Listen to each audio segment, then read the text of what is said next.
Back in 2008, Father Anthony Kiplagat from Kenya, from Kapkemich, came to the United States to attend University of St. Mary. While he was there, he joined the prison ministry. The Sisters of Charity of Leavenworth and a lot of other people would go into the prison, and that's where my husband met him, because my husband was a volunteer with that program as well.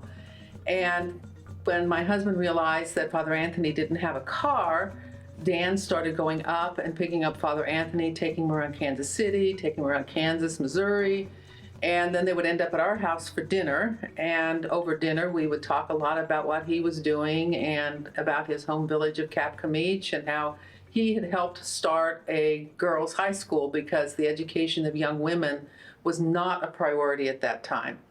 And he talked about how the school has gotten started and was maybe a year or so old. And he had a dream of building a library. And so we asked, well, how much is that library going to cost? And he goes, 1.5 million. And in my mind, I'm going, oh, there's no way we can do that. And then he goes, Kenyan shillings. So I says, well, how much is that in US dollars? And he said about 15,000 US dollars.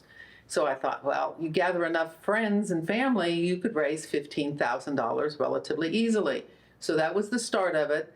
November of 2009, and by April of 2010, we did our first fundraiser. We gained enough donations that we were able to build the library. Then we realized, hey, you need books for a library, so we started a book drive and eventually shipped over a 40-foot container, half of which was books. The rest was filled with equipment, furniture, things on that order for the community.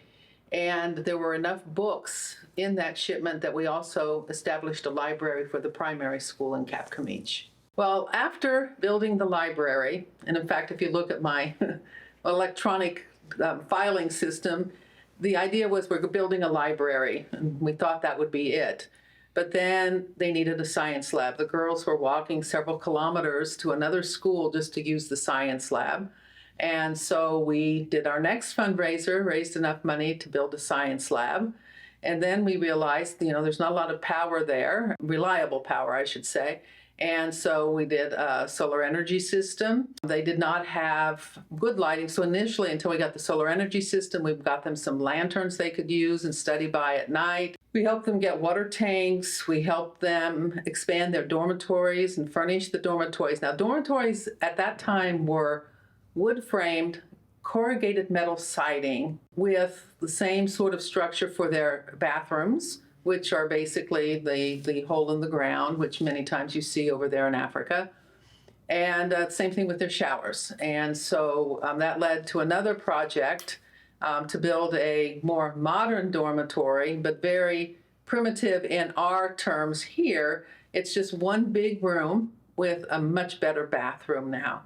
And so you have about 220 girls right now living in one big room with bunk bed next to bunk bed next to bunk bed lined up. And that was thanks to the Sisters of Charity of Leavenworth, who gave us a grant that allowed us to build that building. Back when I first visited Kapkemich and saw St. Anne's School, they had a total of 4 classrooms, no science labs. They had the library, had finished that by the time we came for our first visit. Very simple, as described the dorms earlier. Since then, they've added numerous classrooms on, and not through us, it's the government supporting the school because the school is growing.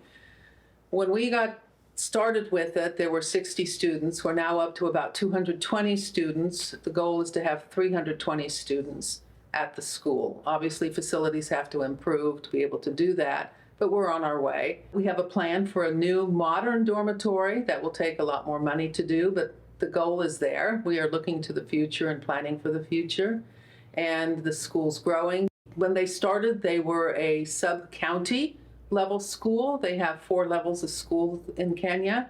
It's sub-county, county, regional, and then government school. And your top and brightest students will go to usually the government level schools. So the goal is to move up that ladder. So far, they have managed to get to the county level because our students have done so well on their national exams. Now, the national exam takes weeks to do because there's 10 exams. Each one has 3 tests, 2 to 3 tests, and each test is 2.5 hours long. So it takes a while, and the school the students can get into is based on how well they do on the national exam.